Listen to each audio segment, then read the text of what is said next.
Hi there, Elevated Planet community. This is John Drew and Jole Gabrielle from Elevated Planet. And today we are going to explore the Crown Chakra, care of the wonderful Jole Gabrielle, who will lead the way.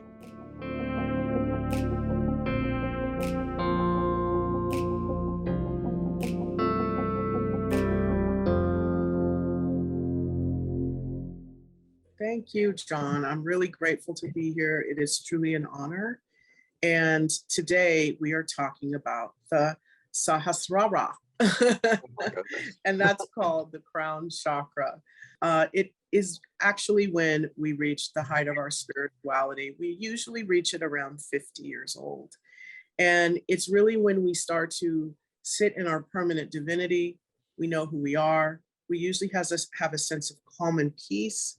We've slowed down a lot, and it is at the top of the ladder of the chakras, with the root being at the base.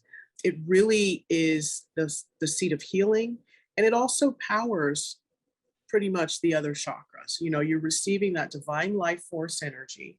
And of course, we have different portals, but it really is, at the end of the day, between the heart and that crown chakra, there really is that communication that takes place. Also the gut, as we know, that's the second brain in the body. So these things are definitely power centers within the chakra, with the crown being sort of like maybe the captain, as we shall say. Yeah. All right, so it opens when we have attained a certain level of psychological maturity in our lives, you know? And it coincides with a time when we've probably faced a lot of personal difficulties in our lives and really tested our mettle. And now we pretty much could do some things with one eye closed. You know, you're at that point where you should have a sense of mastery over a few things in life.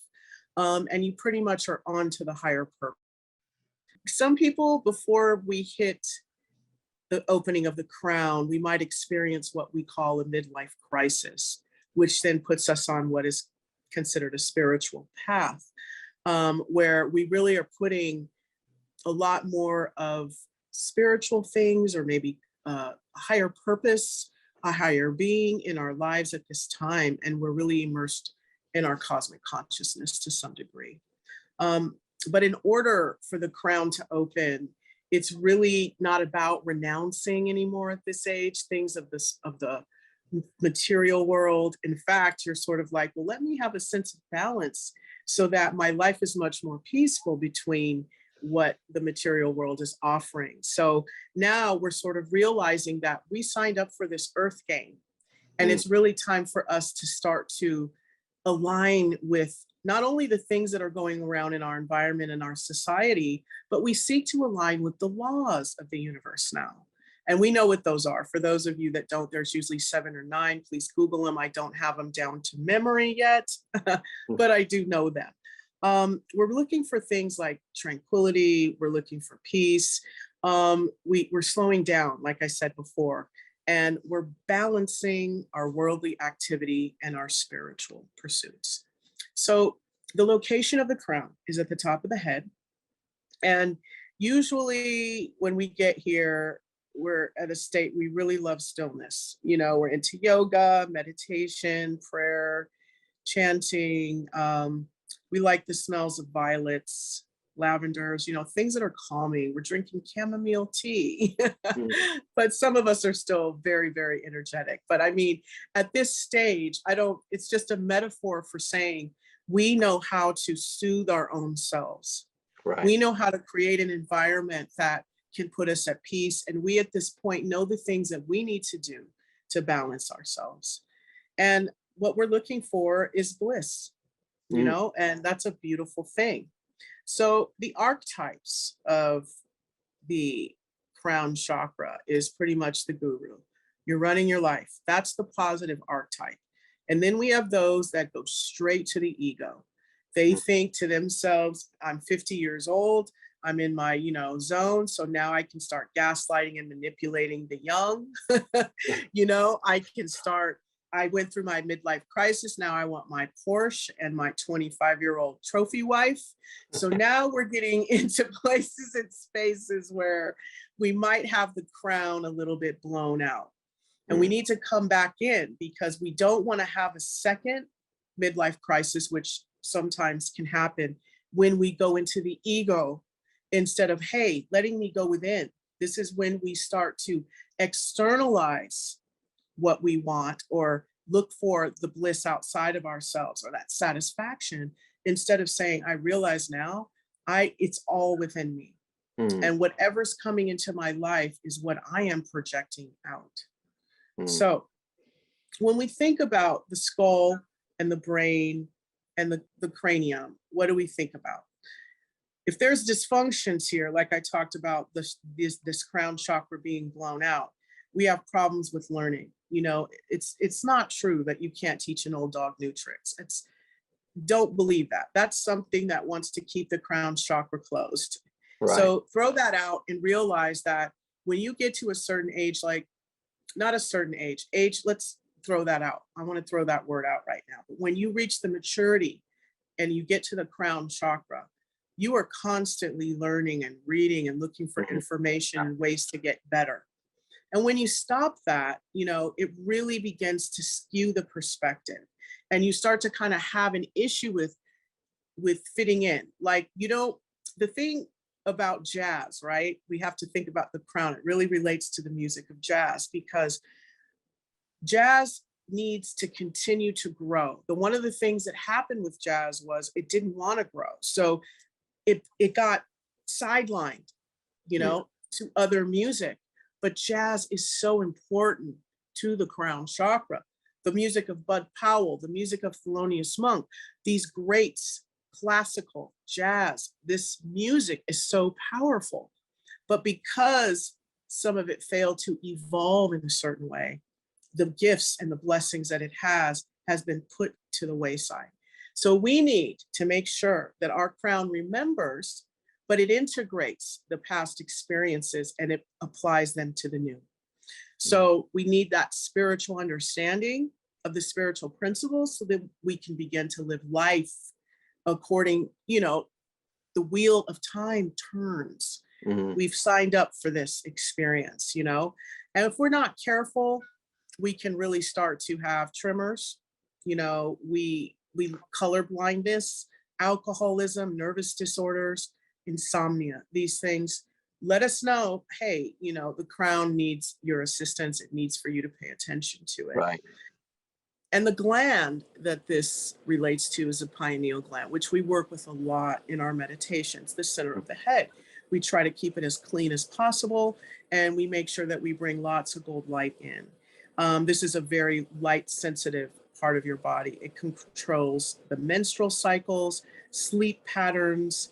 A lot of cycles of the body are associated with the pineal. So it's really in our best interest to continue to keep our crown clean by meditation and by doing things in nature that help to fortify us. Mostly, we want to make sure we have a positive outlook on life, you know, and a higher purpose. Those are the two things that really keep the crown moving. Did you have something you wanted to say or add to it? Well, yeah, I mean, I certainly, one of the things I really have found as I have matured, as I have got older, as I've been well into, you know, beyond my 50s, now into my 60s. So the following your bliss side of things that you mentioned, that is one of the joys of the maturity, that maturity brings. It's something that I have learned. This is kind of this is your direction. What you find blissful is because this is what you're supposed to be doing. And it's one of the joys. And what you also mentioned about learning, you know, old dogs, new tricks, that sort of thing. Absolutely. You know, I've learned more in the last 4 or 5 years than I've known for the previous 57, 58. It's crazy.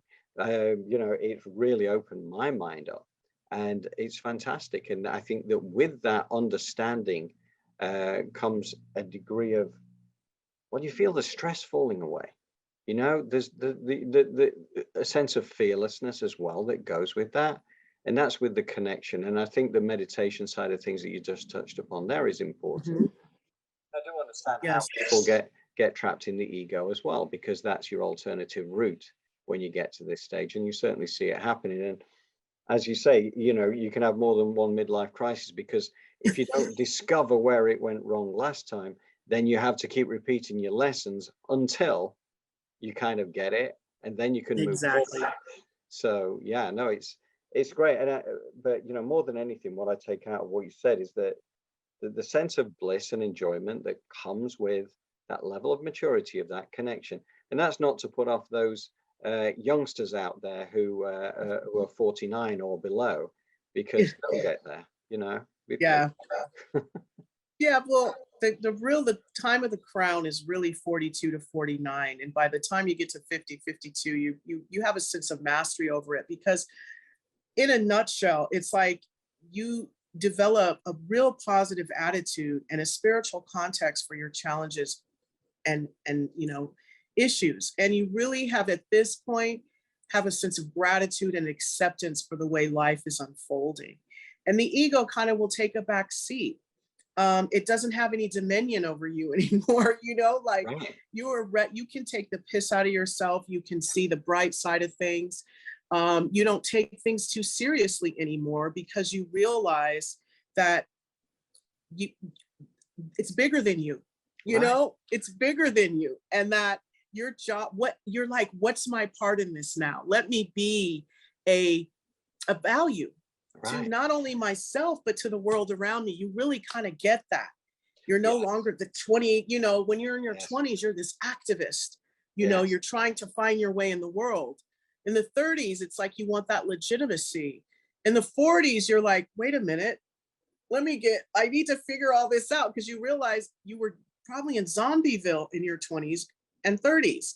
Mm, 40s is the awakening, and 50s is like the aha moment. Like, mm, okay, let's mm. just, you know, slow down and take it easy. So the crown really helps us in seeing clearly, I believe, because now we're more willing to listen to the intuition, because for so long we haven't, and we've hit our head.